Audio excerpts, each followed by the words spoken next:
As Britain excitedly prepares to crown its new leader, King Charles, the event has sparked an uncomfortable realization for its former colony, Jamaica.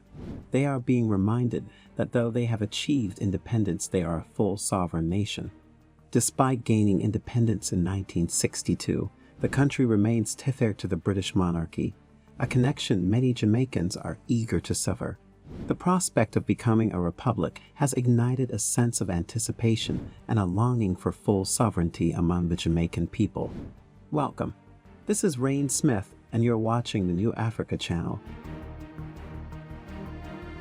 Jamaica is taking significant steps towards achieving its goal of becoming a republic. Prime Minister Andrew Holness made his intentions clear during a conversation with Prince William last year, and in March, a constitutional reform committee was established to pave the way for the transition.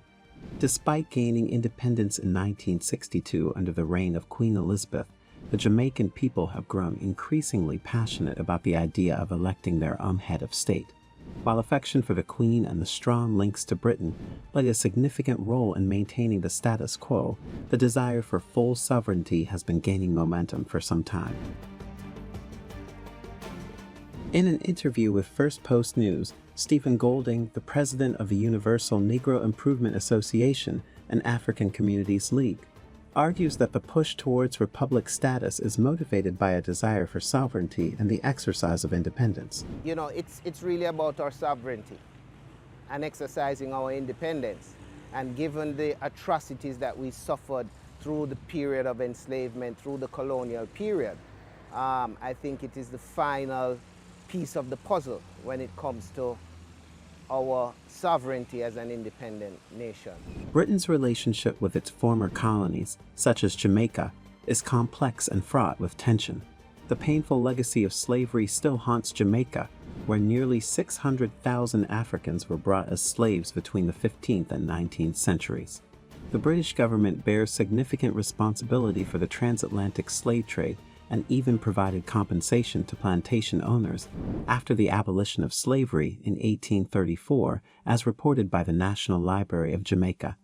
Considering the atrocities inflicted upon Jamaicans during the enslavement and colonial periods, becoming a republic is seen as the final step towards achieving full sovereignty as an independent nation. When Prince William and Catherine visited Jamaica last year, they were met with protesters demanding an apology for the atrocities that Jamaicans faced during the period of slavery. Although William and Charles expressed sorrow over the matter, the royals stopped short of issuing a formal apology. This has led many to argue that it is not enough to simply acknowledge the past and that reparations should be given to the descendants of slaves who suffered immeasurably. The spokesperson for the Advocates Network, Danielle Archer, explains that poverty and the exploitation of resources are common in Caribbean countries that were once under colonial rule.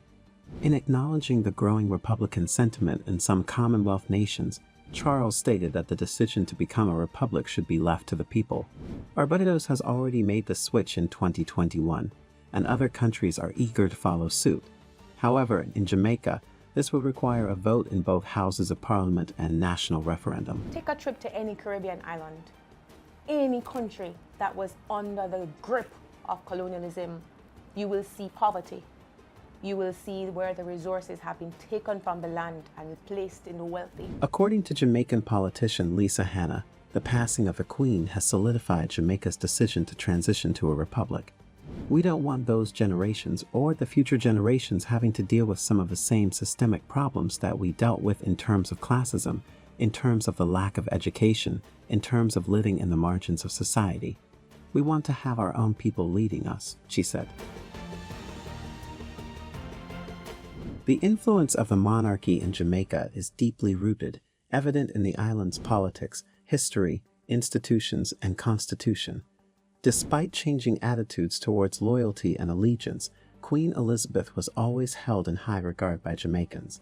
However, with her passing, the urge to cut ties with the monarchy has gained momentum, intensifying the push for full sovereignty. Why has Jamaica waited so long to pursue becoming a republic? Let us know in the comments. Be sure to like the video, comment, share, and subscribe to the New Africa channel for more exciting future videos.